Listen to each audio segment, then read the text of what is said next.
Welcome back, curious minds and deep thinkers. I'm Alex, and this is Ben. Today, we're doing a special Bookworms brainstorm session to help you get ready for some really thoughtful discussions about the first part of The One and Only Ivan, specifically pages 10 to 22. That's right. We've got two big questions that really make us think about Ivan's world and his feelings. Remember, our goal isn't to give you the answers, but to show you how to dig into the book and your own ideas to find your best answers. Exactly. So grab your copies of The One and Only Ivan, and let's get our brains buzzing. Our first big question is question 4. Ivan states he doesn't remember his dreams and that he's learned not to get my hopes up.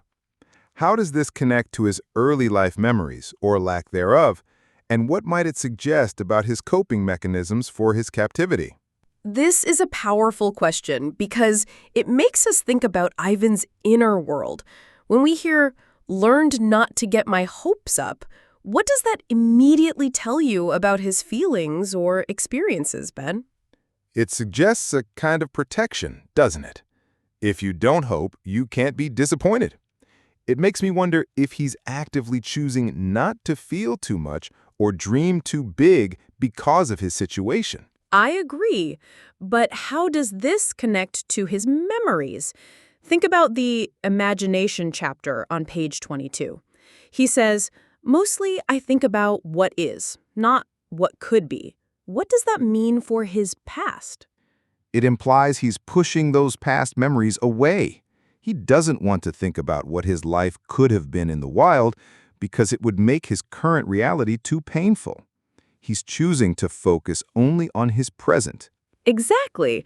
But does he remember nothing about his early life?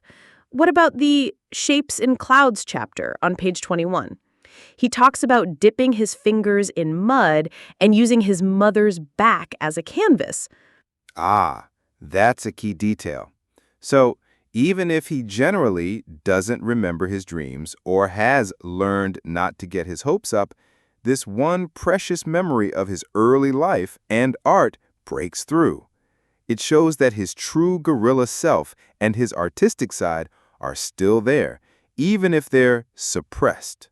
So, for this question, you could discuss how avoiding hope is a way to protect himself from sadness, how focusing only on what is helps him cope with being trapped, the idea that even if he pushes memories away, some important ones still exist, hinting at his true self. What does this coping mechanism cost him? What might he be missing out on by not hoping? Inspiring artistic music fades in and out. Let's move to our second big question, question 5. Ivan and Julia communicate through their art. Considering the differences in their artistic styles, Ivan's pale and timid versus Julia's wild with color and movement, what does their shared love of art reveal about the power of art to connect individuals, even across different species or environments? This is a beautiful question, focusing on how they connect. Let's first quickly remember how Ivan describes their art in the Artists chapter on page 19. Ivan says Julia's drawings are wild with color and movement, and like pieces of a dream. Her art is imaginative, drawing things that aren't real. Right. So how do these very different styles still create a connection? Even though Mac doesn't understand Ivan's art, Julia does, at least to some extent. What happens when Ivan draws? Ivan says, I'm not drawing for them, I'm drawing for me. But Julia sees it. She even gives him his first crayon. Their shared activity of drawing bridges the gap between them.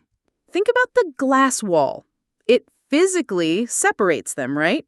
Ivan says, the glass says, you are this and we are that, and that is how it will always be. But when they draw, or even when Julia gives him art supplies, what does that wall become? It becomes a shared canvas, a way to interact. It implies that art can break down barriers that words or physical distance might create. It allows for understanding and communication beyond typical means. So for this question, you could think about how their different styles reflect their different worlds, Julia's freedom versus Ivan's confinement, how art provides a way for them to understand each other's feelings and perspectives without talking, how their shared passion builds trust and a unique friendship. The idea that art can connect living beings no matter their species or environment. These questions are truly thought-provoking, Alex.